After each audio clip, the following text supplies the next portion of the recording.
আমার কথা একটু শুনেন। আমার স্বামীর সঙ্গে আমার কিন্তু অতটাও বনিবন্তা নেই। বনিবন্তা নেই, তোমরা ভাবছো হয়তো স্বামীর সঙ্গে বনিবন্তা নেই, ডিভোর্স দিয়ে দাও, ছেড়ে দাও, মায়ের বাড়ি বাপের বাড়ি চলে যাও, এটা হয়তো ভাবছো। এবার তোমাদেরকে বলি, আমার স্বামীর সঙ্গে কেন সংসার করি জানেন? বনিবন্তা নাই, তবুও সংসার করি শুধুমাত্র ছেলে মেয়ের জন্য।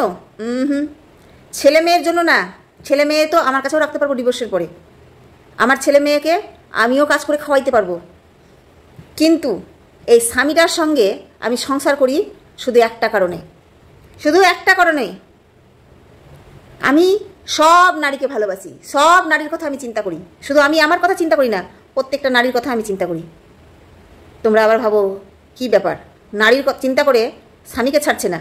হ্যাঁ, সব নারীর কথা চিন্তা করে আমি আমার স্বামীকে ডিভোর্স দিই না। আমি যদি আমার স্বামীকে ডিভোর্স দিই তাহলে কি ওই আমার স্বামীটা ডিভোর্স দিয়ে চুপচাপ বসে থাকবে?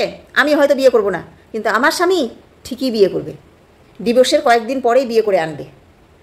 আর যাকে বিয়ে করবে আমার স্বামী, সেই মেয়েটার কষ্টের কথা ভেবে আমি আমার স্বামীকে ছাড়ি না। আমি ভাবছি আমি কষ্ট করছি, আমার স্বামীর সঙ্গে আমি কষ্ট করছি, ঠিক আছে, আমি একটু সহ্য করেই নিচ্ছি, আমার একটু সহ্য করার ক্ষমতা একটু আল্লাহ বেশি দিয়েছে। কিন্তু অন্য নারীকে বিয়ে করে নিয়ে আসবে, ওই নারীটাকে কতটা কষ্ট দিবে? আমি তো জানি আমার স্বামী কী কী কষ্ট দেয়। কেন আমার বনিবন্তা নেই আমার স্বামীর সঙ্গে? কোনো কথা আমার স্বামী আমার কথা শুনে না, ওর নিজের ইচ্ছা মতন কাজ করে, যা ইচ্ছা তাই করে, এই জন্য তো আমার বনিবন্তা নেই।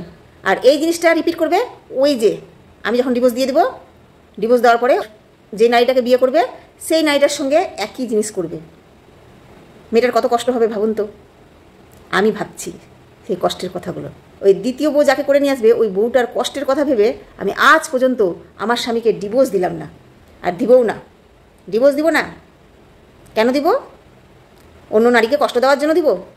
আমি ডিভোর্স দিব না। আমি কষ্ট করছি, কষ্টটা করে নিব।